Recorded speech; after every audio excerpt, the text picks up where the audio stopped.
इसी मैटर पर और व्यू के लिए हमारे साथ अब ईटी नाउ स्वदेश के मैनेजिंग एडिटर निकुंज डालमिया भी बने हुए। निकुंज, गुड मॉर्निंग। आपके लिए क्या की टेक अवेज होंगे? क्या आपको क्योंकि आरबीएल बैंक में अगर हम बात करें, भले चेंजेस लीडरशिप में यहाँ अनाउंस किए गए हैं, आरबीआई हैज टू इंटरवीन, लेकिन बड़े इन्वेस्टर्स में इसमें स्टेक खरीदने की बात करें, किस तरह से आप इन सारे की टेक अवेज को रीड कर रहे हैं?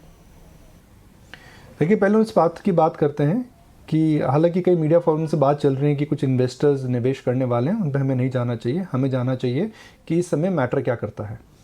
इस समय मैटर ये करता है कि रिजर्व बैंक ऑफ इंडिया ने ऐसे कौन से इंस्टेंसेस हैं जिसमें इस प्रकार के चेंजेस या अपने चेंजेस करे थे, अपने पावर्स यूज़ करे थे। येस बैंक में, जम्मू कश्मीर बैंक में, bank of Rajasthan and some small South Indian banks. तो there are only two reasons in the past why Reserve Bank of India has acted like this. One, balance sheet को लेकर के अगर बड़ी concerns हैं या कॉर्पोरेट गवर्नेंस को लेकर कंसर्न है। आरबीएल की बैलेंस शीट को अगर आप देखें जो पब्लिक डोमेन में है, और जो कल हुजा साहब ने कॉन कॉल पे बताया, उससे लगता तो नहीं कि बैलेंस शीट को लेकर के इतनी बड़ी खतरे की घंटी है। एक बात ज़रूर है कि आरबीएल की जो बुक है काफ़ी बड़ी अनसिक्योर्ड बुक है, और अनसिक्योर्ड बुक को लेकर के अब शेयर बाजार के अंदर सब को चिंता ज़रूर है। मगर क्या इतनी बैलेंस शीट खराब है कि उसको लेकर के रिजर्व बैंक ऑफ इंडिया को एक्ट करना पड़े? मुझे नहीं लगता है। तो दूसरा सवाल आता कॉर्पोरेट गवर्नेंस का। कॉर्पोरेट गवर्नेंस के अंदर जहाँ पे ट्रांजिशन इशू का चैलेंज चल रहा है, क्या वह एक मेन रीज़न था कि रिजर्व बैंक ऑफ इंडिया ने एक्ट करा इस प्रकार से एकदम कड़ाई बरती है? ये बोलना अभी बहुत मुश्किल है, because reserve bank of India ने किसी प्रकार का स्पष्टीकरण हमको नहीं दिया है। तो अब बात करते हैं कि क्या इम्पैक्ट आएगा। जिन बैंक्स के अंदर अनसिक्योर्ड लोन्स हैं, मुझे लगता है उन पर बड़ा इम्पैक्ट आएगा, और वह क्रॉस द बोर्ड अगर आप देखें, स्मॉल बैंक्स विच हाई अनसिक्योर्ड बैलेंस शीट, उन पे इम्पैक्ट आएगा, बिकॉज आपने जो लायबिलिटी फ्रेंचाइज बनाई है वह हाई कॉस्ट है, और उसको इस समय लगता है कि रीएडजस्ट करने की ज़रूरत है।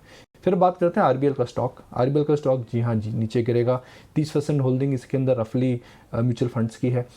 इसके अंदर आप देखें तो एक बड़ा कारण यह है कि आरबीएल, हालांकि जो मार्केट कैप है उसकी इतनी बड़ी नहीं है, तो उसका जो स्पिल थ्रू इफेक्ट है वो इतना ज़्यादा नहीं आएगा। 2018 नहीं है तो इतने बड़े मुझे नहीं लगता है कि बैंकिंग के अंदर इसके क्रॉस करंट्स आएंगे। मगर आरबीएल का स्टॉक नीचे रहेगा, और इसका इम्पैक्ट बैंक निफ्टी पर आएगा, और स्मॉल प्राइवेट बैंक्स में ज़रूर आएगा। हो सकता है that we are at a turn now कि स्मॉल बैंक्स में से पैसा डिसाइसिवली निकल के अब लार्ज बैंक्स में जाए। निकुंज, तो आप इस बैंक को रेट कैसे करते हैं? से मान लीजिए मैं इन्वेस्टर हूँ और उस बैंक के अंदर, या मैं किसी तरह से इन्वेस्टेड था, या फिर इस अपॉर्चुनिटी को ऐसा देख रहा हूँ, तो एक इन्वेस्टर की सोच क्या होनी चाहिए? उसको करना क्या चाहिए? एक बार सारा सेटल हो जाना चाहिए, कुछ और क्लैरिटी आ जानी चाहिए, या फिर आज ही अपॉर्चुनिटी बन सकती है? इसे आप कह रहे हैं कि वैसे बैलेंस शीट को देख के कोई दिक्कत नहीं दिख रही है, लेकिन आरबीआई आया है तो कोई ना कोई मैटर तो है ही, गवर्नेंस का मैटर तो इशू है ही। तो डिम्पी फिर क्यों खरीदना चाहिए? अगर आपको लगता है कि रिजर्व बैंक ऑफ इंडिया कुछ ना कुछ मैटर ज़रूर है, like this in English that there is no smoke without fire. कुछ तो है जो स्पष्टीकरण शायद हमें या तो रेगुलेटर से मिले या बैंक से मिले, और जब तक वो स्पष्टीकरण नहीं मिलेगा तो ये stock will be stuck in a limbo. 15 से 20%, 20 से 25% आज स्टॉक नीचे जाएगा। मगर शेयर बाज़ार के अंदर और बहुत लिस्टेड स्टॉक्स हैं, और रिसेंट करेक्शन के बाद कई स्टॉक्स काफ़ी अट्रैक्टिव हो चुके हैं। तो आपके पास दो ऑप्शन है। आप ऐसे शेयर के अंदर जाएं जहाँ पे अनसर्टेनिटी रहेगी, हो सकता है 1 साल बाद आरबीएल का स्टॉक और ऊपर रहे अगर स्पष्टीकरण आता है। ये आपके पास ऑप्शन है कि जहाँ पर आपको लगता है कि रीजनेबल करेक्शन आ चुका है, मार्जिन ऑफ सेफ्टी ज़्यादा है, और वैल्यूएशंस आफ्टर रीसेंट करेक्शन अच्छी लग रही हैं, उसके तरफ जाइए। मैं बोलूँगा कि दूसरे खेमे पर नज़र रखिए, because RBL is like falling knife. हमने कई बैंक्स में देखा है कि अगर आपने बुरे वक्तों में उनमें निवेश करा है तो आपने अच्छा पैसा बना है, state bank of India, ICICI bank. मगर कई बैंक्स में हमने ये भी देखा है कि बुरे बैंक में अगर आपने निवेश करा है तो बुरा वक्त और बुरा हो गया है, और सबसे बड़ा एग्जांपल है येस बैंक। तो मैं ये नहीं कह रहा हूँ कि येस बैंक की तरफ जाएगा, या आईसीआईसीआई बैंक या एसबीआई में जिस प्रकार की डाउनटर्न आई थी एक बाइंग अपॉर्चुनिटी मिलेगी। मैं ये बोल रहा हूँ that it may not be a very good idea to buy RBL in the first fall when the options to invest in other stocks or trade in other stocks is also open. Nikunj sir, मैं RBL पे ना, मेरा एक और question भी है। ये actually मेरा क्वेश्चन क्या है, सब लोग पता भी करना चाहते हैं, इसलिए मैं अपनी माफिक सबका क्वेश्चन आपके सामने रख रहा हूँ।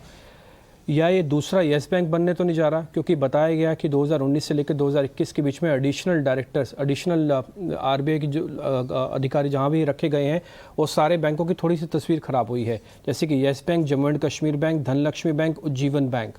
ये ऐसा उस कैटेगरी में तो नहीं जा रहा ना, अभी तो नहीं उसको माने इस तरह से। डिम्पी, जब येस बैंक में तकलीफ आई थी तो येस बैंक के मैनेजमेंट ने भी कहा था कि भाई हमारे पास, हमें लगता है हमारे चैलेंजेस ख़त्म हो जाएंगे और हमें इस प्रकार की चैलेंज के थ्रू नहीं जाना पड़ेगा। तो किस प्रकार अंदर what skeletons are there in the cupboard nobody knows. तो वह चीज़ पे जब तक स्पष्टीकरण नहीं आएगा यह बोलना बहुत मुश्किल है।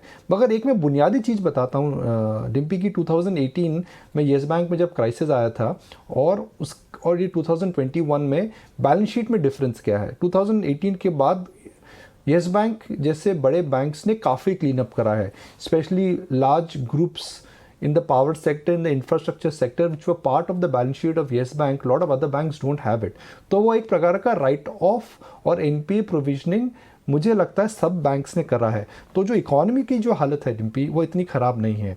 तो आज अगर ये कोई बोले कि क्या ये येस बैंक की तरह जाएगा बेस्ड ऑन हिस्टोरिकल एविडेंस, नहीं लगता है, because the shape of the quality and the nature of the economy is very very different. मगर जब तक स्पष्टीकरण नहीं आएगा, समझते हैं उनसे, अब आरबीएल को कैपिटल रेज करने में काफ़ी समस्या सी ज़रूर आएगी। तो देखते हैं कि कहाँ पर ये जाके रुकता है, किस प्रकार का स्पष्टीकरण आता है, आरबीआई क्या बोलता है और किस प्रकार के क्वार्टरली नंबर्स आते हैं डिम्पी। अगर क्वार्टरली नंबर्स इसके ठीक होने लग जाएंगे, स्टेबल होने लग जाएंगे, तो मार्केट बोलेगा चलिए बुरा समय था, बुरा वक्त था, कट गया। तो this will be work in progress. आप आज एक कॉन्फिडेंटली आप एक black and white picture create नहीं कर सकते हैं, because there are lot of shades of grey now.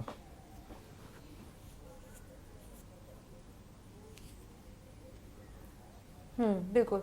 तो ये तो बात हुई आरबीएल बैंक की। निकुंज, आपसे अब मार्केट पर भी व्यू लेना चाहेंगे। शुक्रवार को हम सेंटा रैली की बात कर रहे थे, 17,000 के ऊपर हम निकले भी, लेकिन उसके बाद फिर एक गिरावट देखी गई, गिरावट के साथ क्लोजिंग देखी शुक्रवार को। अब ये जो पूरा वीक है, कंसिडरिंग कि अब इसमें हम ये एक्सपायरी भी होने वाली है, दिसंबर सीरीज की एक्सपायरी भी होगी, क्या करना चाहिए, किस तरह का ट्रेंड आपको दिख रहा है और कौन कौन से सेक्टर्स हैं जिन पर की नज़र रखनी चाहिए? पूजा, देखिए इस हफ्ते कोई ज़बरदस्त एक्शन नहीं देखने को मिलेगा, बिकॉज़ हमें पता है कि हमारे आसपास एक छुट्टी का माहौल ज़रूर आ रहा है। जब लग रहा था कि we are in for a quiet week, RBI की न्यूज़ आई है, मगर इस हफ्ते कोई बहुत बड़ा इवेंट नहीं है, कोई बहुत बड़ी लिस्टिंग नहीं है, ग्लोबली भी धीमापन रहेगा, वॉल्यूम्स नीचे रहेंगी। यह साल सबके लिए अच्छा गया है और ये साल क्योंकि ये साल अच्छा गया है तो सबको लगता है कि भाई जो भी गेन्स है उसको ग्रैब करते हैं and do not venture out to buy anything. तो lack of interest, lack of participation, low volumes, typically last week of the year के अंदर हमें वही देखने को मिलता है। तो मुझे नहीं लगता है कि यह वीक कोई डिफरेंट होगा।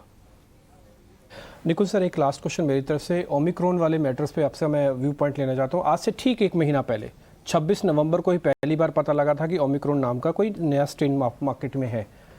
अब भारत के अंदर भी 500 केस हो चुके हैं, नाइट कर्फ्यू ज़्यादा से 7 स्टेट पे लग चुका है।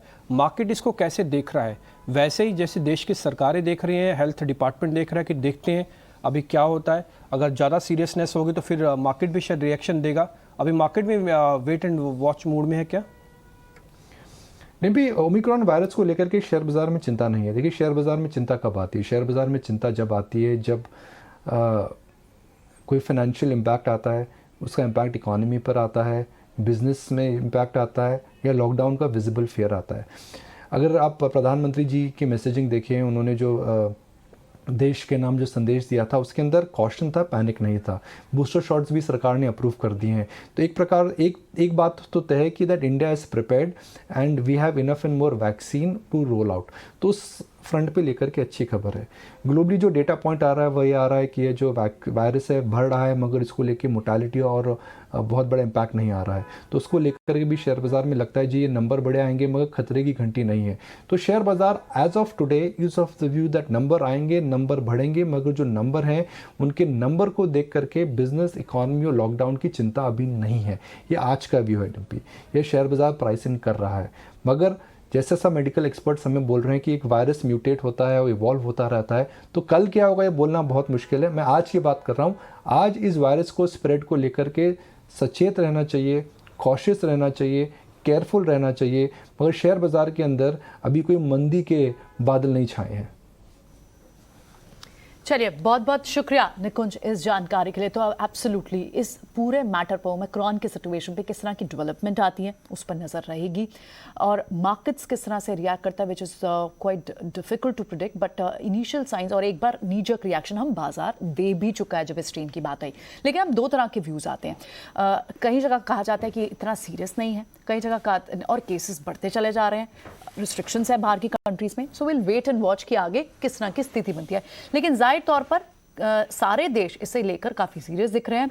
प्रधानमंत्री नरेंद्र मोदी ने भी शनिवार को रात को देश को संबोधित किया, और पीएम नरेंद्र मोदी ने अपने संबोधन में कहा कि 3 जनवरी 2022 से 15 से 18 साल के बच्चों को भी कोरोना की वैक्सीन लगाई जाएगी, और 10 जनवरी से स्वास्थ्य कर्मियों और फ्रंटलाइन वर्कर्स को